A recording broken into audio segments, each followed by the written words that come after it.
Well, hello and welcome to the Brian Hornback podcast. This is episode 37. And this is right up on here on the July 4th holiday. This is being recorded on July the 2nd. The Farragut 4th of July parade is tomorrow, July the 3rd.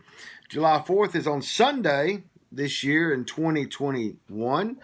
And the recognized holiday is Monday. So those of you that are listening to this in as close to real time as possible, great. That means that you've probably got at least a 3-day, potentially a 4-day weekend with Friday, Saturday, Sunday, and Monday. Those of you that have a 3-day weekend, fantastic. Those of you that only have a 2-day weekend, well, it's better than no weekend at all, right? Anyway, a lot of things happening in Knoxville and Knox County and in Tennessee for that matter this week. The Knox County Commission met on Monday in their official June meeting, and they passed a civility code, and that means that everybody has to play nice. I don't know that it's gonna help. I think that the commissioners will probably play nice. I think some of the citizens may play nice. But again, this whole political correctness stuff is really just getting out of hand. I mean, at some point you have a First Amendment right to address and redress your government. And when you believe that your government is acting irresponsibly or not acting in the best interest that you believe that they should, or when they're ignoring you, at some point you need to be able to get their attention. And sometimes getting their attention requires not being civil. I'm not saying that everybody ought to go out and act like rogue individuals and threaten or attack public officials. I'm not for that at all. But I think that as long as someone is speaking, whether it's in a form of aggression, I don't really see a lot of problem with it. Now, if they start voicing threats, that can go to a whole nother level. And I'm not talking about threats of we're going to vote you out of office. I'm talking about physical bodily injury threats. I haven't seen that happen in Knoxville or Knox County. But anyway, they passed the civility code. The merit council changes that Commissioner Jay wanted to implement have been put. They're going to have a workshop on July the 15th. That's basically in about 2 weeks. He was wanting to make a rule change that said that the commission chairman would control the office of the merit council. That got stripped out of the rules. And so that too will be discussed on July 15th. So that's going to be a real interesting meeting on July the 15th, just to see how all that happens. So far, like on the rules change, there was only 3 members that voted for keeping it in, and so there were I guess 7 that voted for it because 1 was absent. Commissioner Terry Hill was absent from Monday's meeting. So that was going on. Then on Tuesday, the City Council met to talk about the KUB Broadband, which I've talked about a few times on the podcast and have covered on the website. That was an interesting meeting. They started at 7:34. They took about a 5-minute meeting in the middle of all that, and ultimately made a decision sometime around 11 o'clock at night. They had about 100 people in attendance at that city council meeting. That predominantly most of them were in favor of broadband because they had some beef with Comcast. Interestingly enough, it really just became an issue of Comcast. I think KUB probably through their PR agent, their influence peddler, Moxley Carmichael, probably had identified Comcast as being the one entity, the one corporate citizen that people had a major beef with, and it's probably because in that area where KUB is on the electric grid. I'm assuming that Comcast is more predominant in that grid, and that grid is basically from Knoxville east into Union County, Granger County, Sevier County, a little bit of Jeff County maybe, back into Knox. So I'm assuming that Comcast is a predominant player there because that's why more people would be upset with them than say AT&T or the 9 other providers that are in the Knoxville area. So it really became an issue of Comcast versus the world. I'm not a Comcast customer. I have been in the past, but I have fiber, high-speed internet, so I'm okay. Also, I'm not a KUB customer by electric or water, but anyway, City Council did it. Everybody's kind of hedging their bets that KUB is going to be like EPB out of Chattanooga.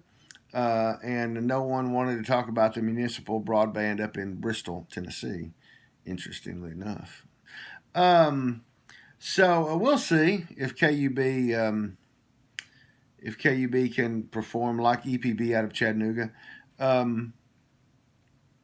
The one thing that I've continued to say to everyone during this whole conversation, interestingly enough, KUB says they've been talking about this for a year and a half.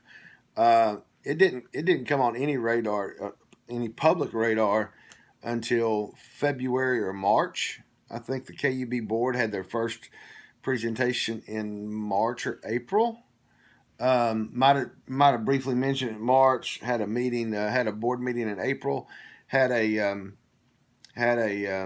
public hearing, one public hearing in May, one public meeting in June, voted on it, and then 12 days later they rushed it to City Council. Interestingly enough, Jerry Askew, who's the chairman, this was kind of funny. Jerry Askew, the chairman of the KUB board, took great offense to City Councilman Andrew Roberto, who was the one council member that had the courage to ask for a workshop and actually abstained from the vote because he was wanting to delay it for 30 or 60 days. But Jerry Askew, what was funny was as Andrew Roberto was making a point that, hey, y'all voted on this 12 days ago. Actually, Council Member Lynn Fugit did it as well. But they said that the KUB board had just voted on this 12 days ago, and now it's being rushed to us. Jerry Askew actually, with a straight face, and I assume he meant it, said that the KUB board is appointed by the mayor of Knoxville and confirmed by City Council. So basically, his intimation was that because they're appointed by the mayor and the City Council, basically the City Council should just rubber stamp because they are the board of KUB and they've made the decision, they vetted it. And that was just comical to me, just very comical to me. Askew, I think he's a lawyer. I think he's a certified lawyer or one by training. He's also apparently he's also an ordained minister of some sort, and but he also runs a nonprofit that is it's a nonprofit that serves nonprofits. Alliance for Better Nonprofits is what it's called, I believe. And of course, he's on the KUB board too, and he's chairman of the KUB board. I guess at the KUB meetings I've been attending for the last 2 or 3 months, or either attending or watching. I will say that. As you all know, obviously I'm a blogger. I live on the internet. I put BrianHornback.com. Obviously, he's on the internet. These podcasts obviously are streaming. So I do any meetings that I can watch online. I do. And so I will say that for the 2 or 3 months that I have I have paid attention to the KUB board, either online or in person. Askew is always wearing a clerical collar, so I don't know if he's Catholic or if he's I don't know what is I don't know what he is. I just know that he is a minister of some sort. So anyway, getting beyond that, again, I was never opposed to KUB getting into broadband. I just simply felt like that too many people were frustrated with Comcast. They wanted to punish Comcast, and their answer was to run to the government to save them from Comcast. I just think that's flawed thought, flawed reasoning. But hey, I'm just a blogger and a podcaster. Also, the Knox County School Board had just before the City Council met, they had a public meeting over in South Knoxville where they asked for the public's opinion on how they should spend the $114 million they're getting from ESSER 3.0. ESSER 3.0 is the federal money that is coming to Knox County through Tennessee by way of the federal government. And so there's buckets that money can be used in. I actually went to that meeting with the intent of just taking pictures and, maybe a soundbite here, a soundbite there, and giving the BrianHornback.com readers a flavor. And the survey, there was an online survey that had to be completed before July the 1st. So that was so I put that up on the 30th, I think. And I know that a couple of folks had already. I know a couple of folks went at the last minute and answered that survey. But there's pots that money can go in. It's not $114 million that you can spend however you want to. And so there were some thoughts there in what I participated in. Basically, there was about 36 people that attended that meeting. So what they did was they kind of got everybody started in the big group, and then they peeled people off into 3 smaller groups, and people kind of talked. And I was at a table with Jennifer Owen, the school board member from over in the 2nd District, over around Central and Fulton, and we had a really interesting group of folks. We had a couple of 3 folks from Justice Knox, a local nonprofit group. We had a lady there that's part of a group that's trying to help vaccinate with the pandemic vaccine. Those in the hard to reach groups. There, and then we had a lady there that was interested in mental health. We had another lady there that was interested in the special ed, who's been fighting the special ed bureaucrats for a while. My friend Debbie was there. I'm not sure that she really had an opinion one way or the other on exactly how the money should be spent. I just know that she's been very interested in the schools for a number of years. And then I was there, and it really came to my mind that as the school system gave these devices, these Chromebooks, put one in every hand for them to take home, bring home, take them back to school every day. It really came to my mind that one thing that needs to be done, whether we do it with the $114 million or whether we just put it in the regular budget, is that there should be technology teachers in every school. And not just technology teachers in every school, but I think there should be a technology teacher. And those of you that are familiar with schools, what an educational assistant is, I think you really ought to have a teacher and what I would call an educational assistant. But in this era, I would call it a technology service tech, more or less, a technology teacher and a service tech in every school. And obviously, the bigger schools probably should have more than 2. Probably should have you should have 2. It should be in groups of 2. It should be 2 for schools of 500 or less, and then schools of 1,000 should have 4, and go on and on and and that should really be done from elementary all the way up to high school, in my opinion, because you're putting these devices in kids' hands, and some kids, what I told the group is, some kids, single parents, some of them, they're working 3 and 4 minimum wage jobs. The parents may not have the technology expertise or the time to learn the technology, and may not, and so just as kids go to library once or twice a week, just as they go to music once or twice a week, just as they go to PE once or twice a week, I think that this technology teacher and this technology tech could offer, a 45-minute class per week for each class, and so build it as an encore. That's what they call guidance and library and gym and music is encore. So that was my thought. Let me know what you think. You can email me, Brian at brianhornback.com. You can check me on Twitter at mega_bullhorn. And there's lots of places you can reach me. So let me know what you think about that. But this is the Brian Hornback podcast. We are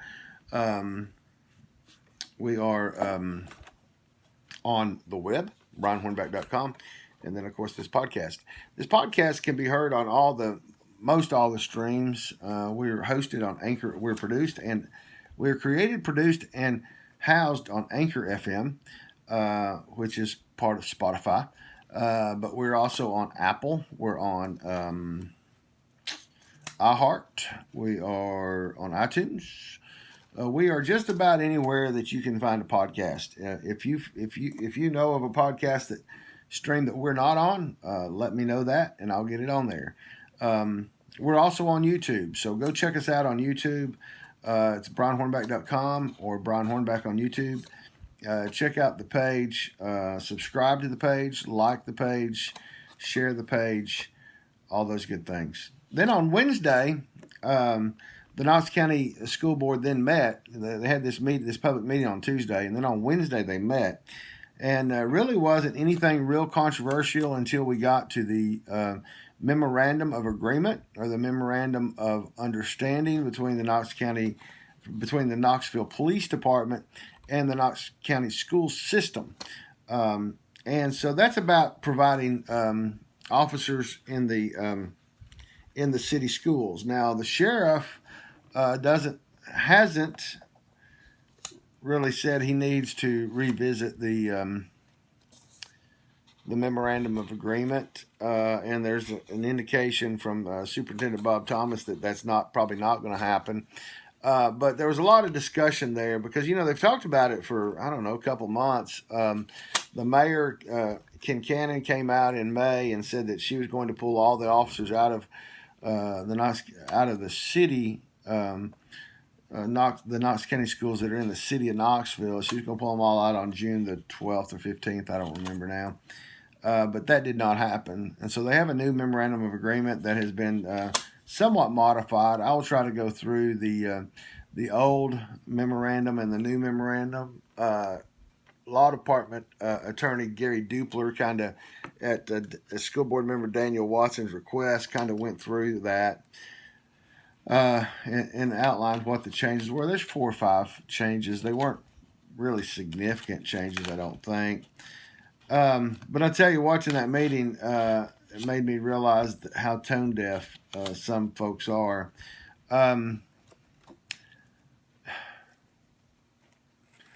School board member Mike McMillan had said from the beginning that there was only one problem, is at Austin East, and that Evie Satterfield need to have a meeting there in her community and figure out what needed to be done. Other people had kind of wanted some meetings, and other people didn't. And then when it came down to this discussion on Wednesday, the school board vice chair, Virginia Bam, had made a comment about all the time they'd taken to talk about it. And then Patty Bounds from out in Powell kind of, I guess, she ultimately wound up apologizing later, but I guess emotions or what got interesting, and she said that all this had been a mountain out of a molehill, which then sparked Ebony Satterfield, who represents Austin East, to respond and say that she took offense to that because, in her school, one of her schools, Austin East, she felt like KPD had come in and hunted down and killed one of the students. And then, of course, Patty Bounds then quickly apologized for her thought. Here's my thought. There's been a lot of discussion over the last year about mask or not mask. Again, as I've said before, I'm not going to argue mask or not mask. I wear mine when necessary. I had to wear one. I'm not going to tell you that, but I was at a location yesterday and they asked me to put one on, so I went back out to my car, got one, and put it on. I mean, I understand folks that have issues or have thoughts about constitutional rights and that kind of thing. And I understand that, okay? It's just, of all the things I fight about or argue about, that's just not going to be one of them. It's just, I still believe, I said this earlier on a podcast, I really believe that at the death of Anthony Thompson Jr., that the city saw what was happening in East Knoxville. They anticipated a major anti-police attitude, and that still exists in East Knoxville. Don't think that's gone away. It's not. But I think it was a calculated political effort to say we're going to pull the police out of the schools because they anticipated what the pro-law enforcement people would do, and that was demand that the officers be put back into the schools. And so I've thought all along that this was really just more or less a bargaining chip. I could be wrong. If I am, I'm wrong. No big deal. No crime, no foul. But I really thought that it was a calculated risk on the city's part to say we're going to pull officers out because they knew that Knoxville, being pro law enforcement, would do what they did, and that the public opinion would be on the favor of having police officers in the school, and that they would come back with an agreement, and that's exactly what happened. Again, that's my perspective from somebody that's watched local government around here since 1982. Ultimately they have an agreement. I think the Knox County school system should still have some public input sessions. Chair Susan Horn basically said that if you feel so compelled that you need to have a public input session, then that's up to the school board member to have that and pass that information along to the superintendent. Again, that's Susan Horn acquiescing to the Mike McMillan thought, and I just believe that there should be more of a systematic approach, just like we did. I mean, I was active in the school system as a parent in '99 after Columbine, and there were systematic meetings in '99, and that was in regards to something that happened in Colorado, not in Knoxville, Tennessee. So that's my take on it. So I think they're going to try to get the sheriff to either agree. They would like to have one MOA instead of two. They have one with the police department now and one with the sheriff's department. I think they'd like to get the sheriff to potentially make the same changes KPD did. We'll see if that happens or not. And there's a lot of stuff coming out on the sheriff's department right now, so we'll see how all that goes. But man, we've got right up to 25 minutes here on this podcast. So I hope y'all have a great 4th of July. I will be in the Farragut 4th of July parade tomorrow. And so if you're in the Farragut area, great. Come on out, line up. The parade kicks off at 9:30. There's about think there's about 90 entrants. So it's a pretty long parade. Goes from Farragut High School Stadium Drive, there in front of the old Kroger, all the way up to the Ingalls grocery store. So come on out if you're in the area. If you're hearing this after July 4th, I'm sorry. You missed a great parade. But there'll be pictures and probably some videos on brianhornback.com. And who knows? We might have another podcast this weekend. Trying to get into a regular routine on this thing. But anyway, again, let's remember that it was July 4th is when our country was created. We got the greatest country in the world because we got freedom of speech. We got freedom of religion. You can go to whatever church you want to go to. You can go to whatever synagogue you want to go to. We got freedom of the press. So hey, it's a great country. It's the best in the universe. And thank you for listening to the Brian Hornback podcast. Check us out at brianhornback.com. And y'all have a great day.